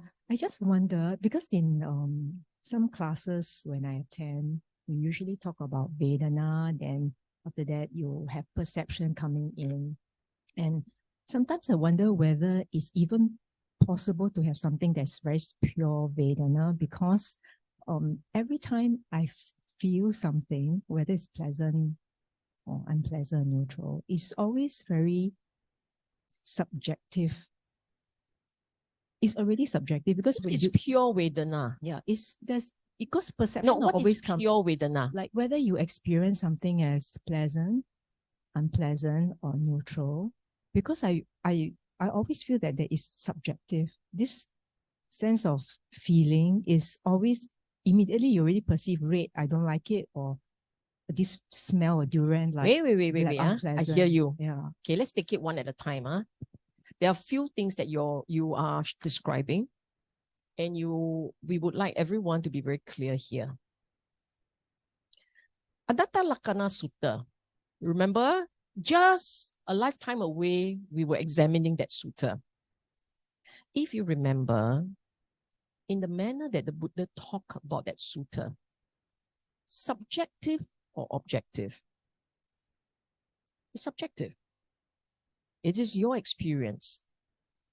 So one, when we are dealing with the aggregates, we're not looking at objective, we're looking at subjective. Okay? So the word pure or not may be not appropriate. In fact, not maybe, it's not appropriate. It's not, it doesn't go with it. Okay? A lot of us have certain assumptions. Those are part of your wonderful sanya. All those assumptions that you have, all those belief systems that you have, I like to call them your wonderful sanya, so that you can laugh at it. Okay? Not me laughing at you. You must laugh at yourself. Because we go through many classes, we have listened to many talks, and sometimes they're not contextualized. Sometimes they are right, but not contextualized.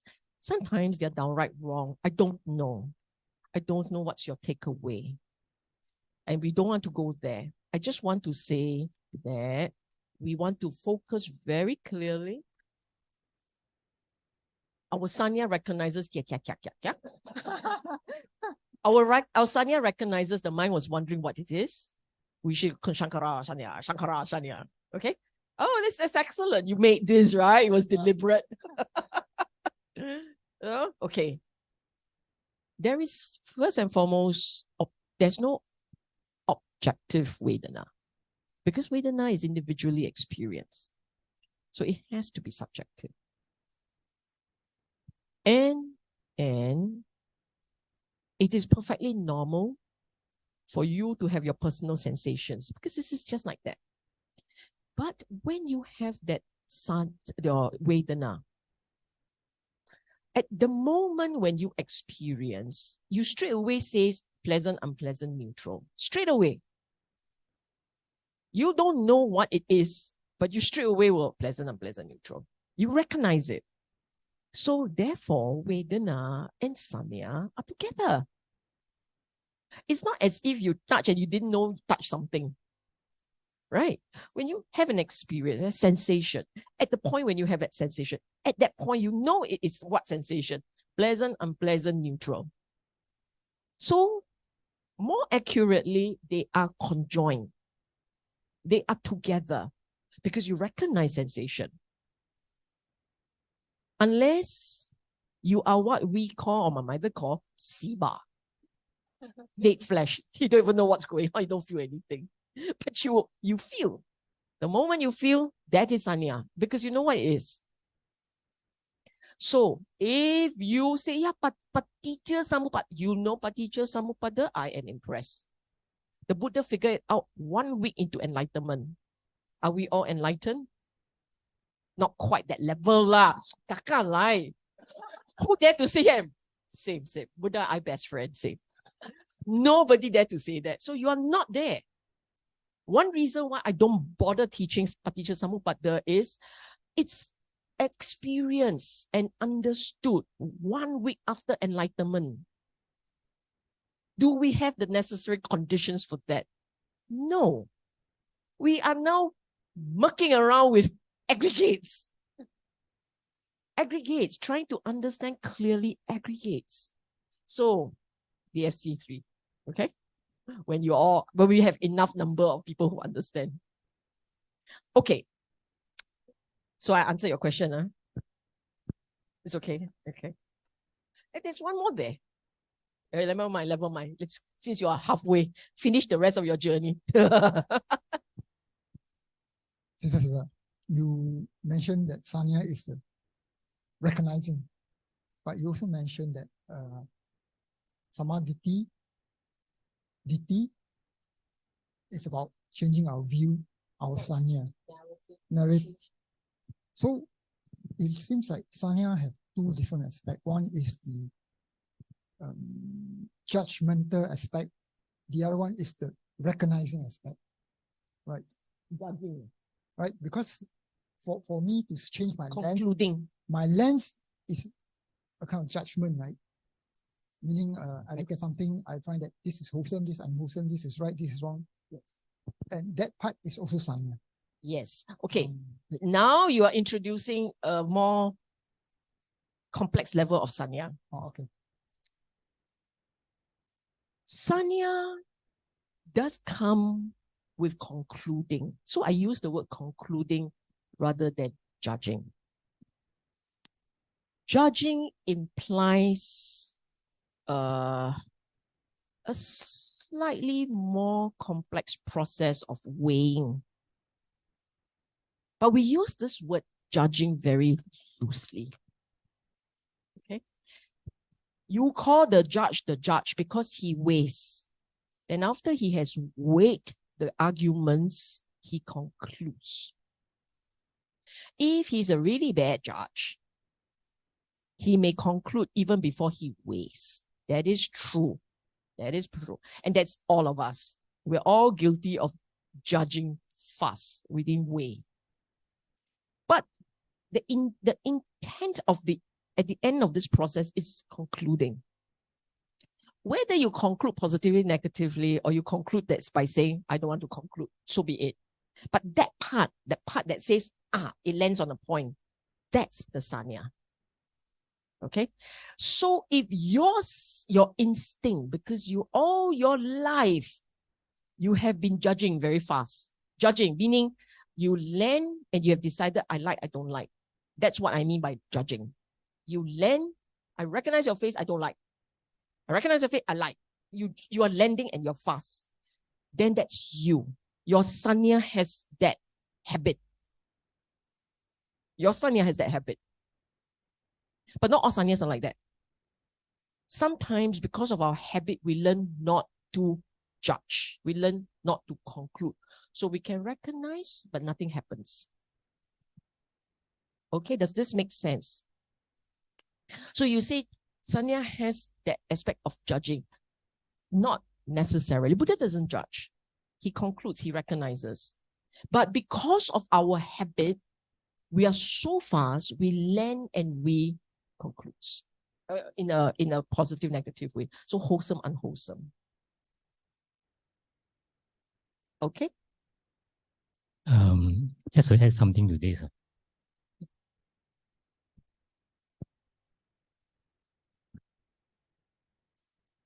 Does it, sorry. So does it means that when you conclude, let's say when you see a sanya, it can be wholesome, unwholesome. Yes. And when you Yes. recognize it, that you draw to a conclusion, is that sankhara or is your awareness or your mindfulness?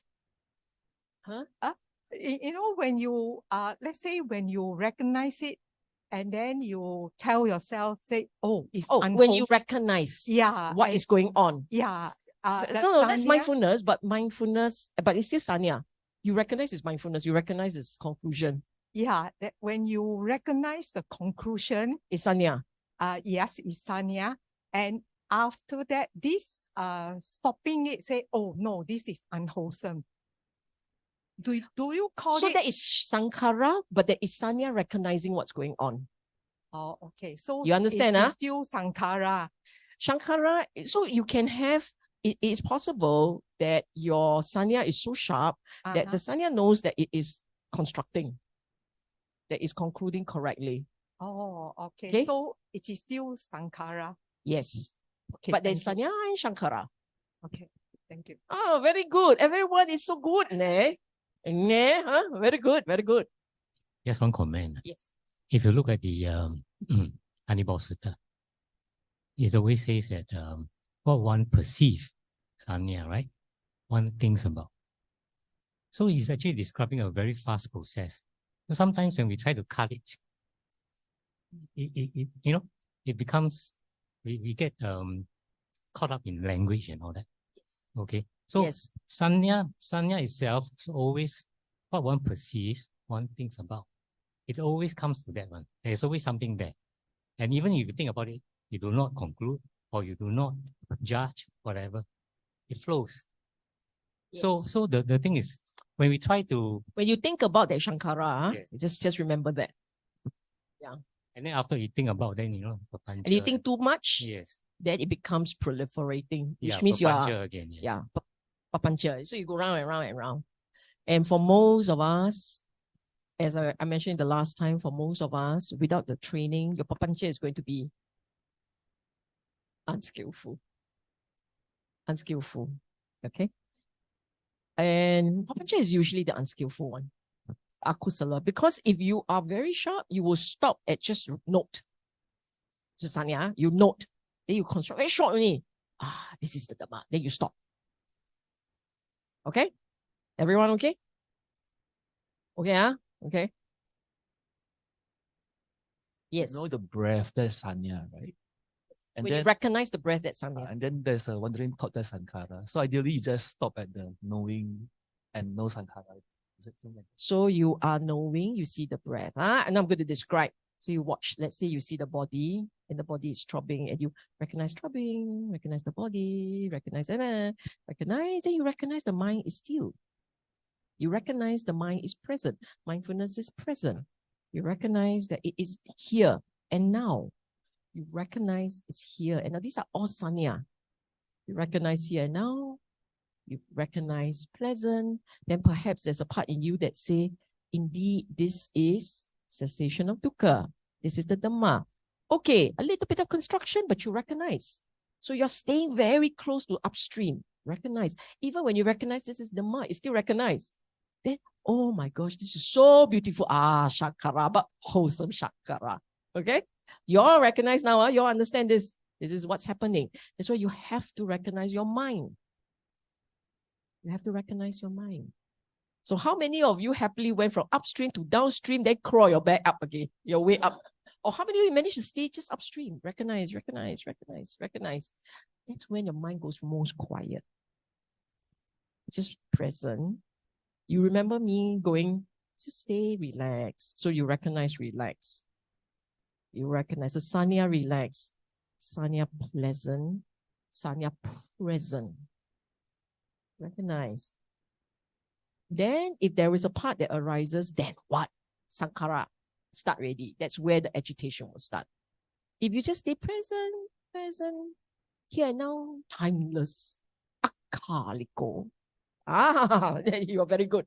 Actually, if you at that point, you went swakato bhagavata dhammo sakitiko akaliko ehipasiko. You do all this, you're way in the Sanya space. See, but that is Shankara. You're recognizing the quality of the Dhamma as you sit in the present moment. Okay? You have a question? Just follow up on that. Then how does it differ from Sati? Sanya and Sati, how does it? What? Sorry? Sanya and Sati, how does it? Santi? Sati. Mindful. Sati is just mindfulness. So when there is strong mindfulness, you will recognize Sanya. If you're mindful, Sanya or Shankara, whatever, but your mindfulness is not sharp enough, you may not recognize the aggregates there. You're caught up. Are you standing on water watching the boat move, or are you in the boat just moving along? Okay? Any other question before we break for lunch? Just the last one. I think it's a follow-up and it's a variant of what Brother Darren mentioned. So the point of this exercise, right, is to recognize the automacy of thinking, and the point is to convert automacy to choice. Yes. Wise Okay. choice. Wise choices. Okay. Thank you. Very good. Let me ask you all, how many of you are familiar with Satipatthana Sutta? Just the gang of four. Not even gang of five. Satipatthana. Have you all done Satipatthana before? How many of you practice under Beng Hok? Surely Satipatthana will come out, right? Or did he go into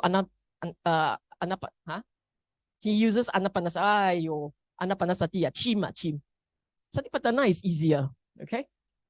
In Satipatthana Sutta, the Buddha was guiding the congregation through the using mindfulness to watch body, feeling, mind.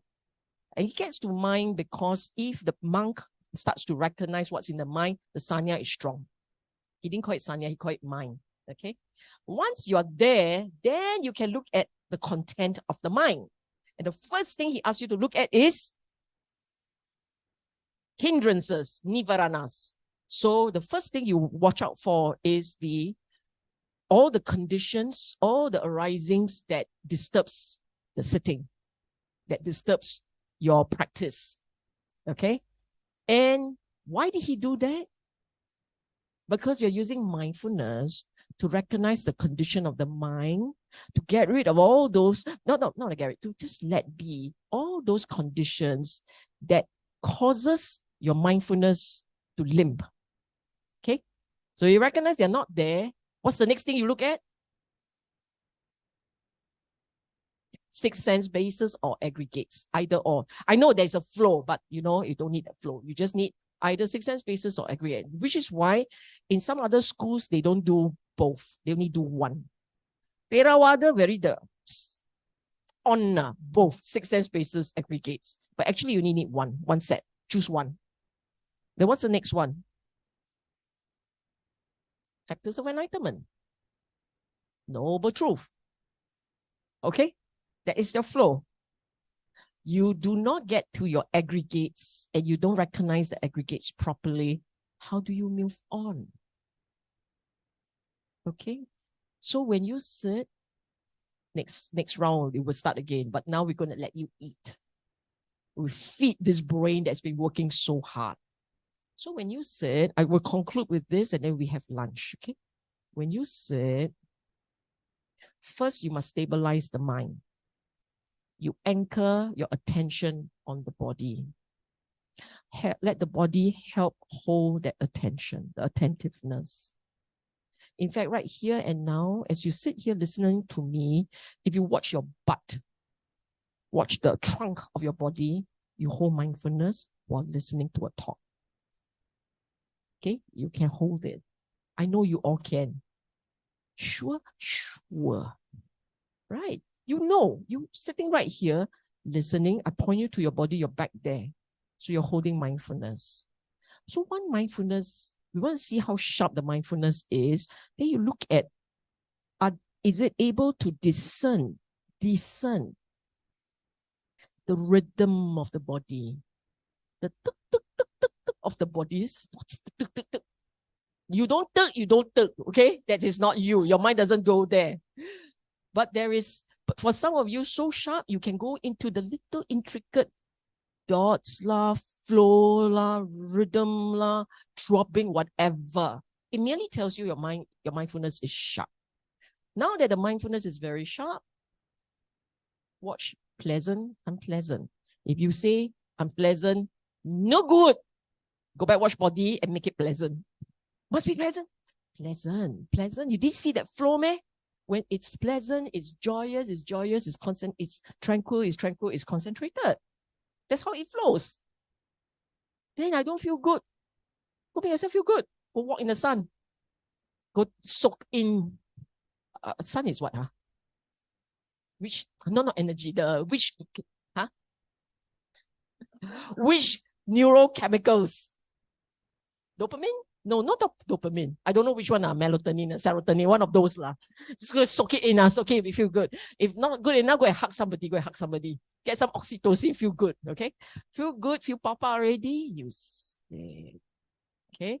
Go back to watch the mind. There's a certain comfort, certain pleasantness. Pleasantness is good, okay? The Buddha himself, in his own practice, says there are some pleasure which are okay. It is good for the practice. It helps with the practice. Do not just suka inflict pain on yourself. Why you so stupid?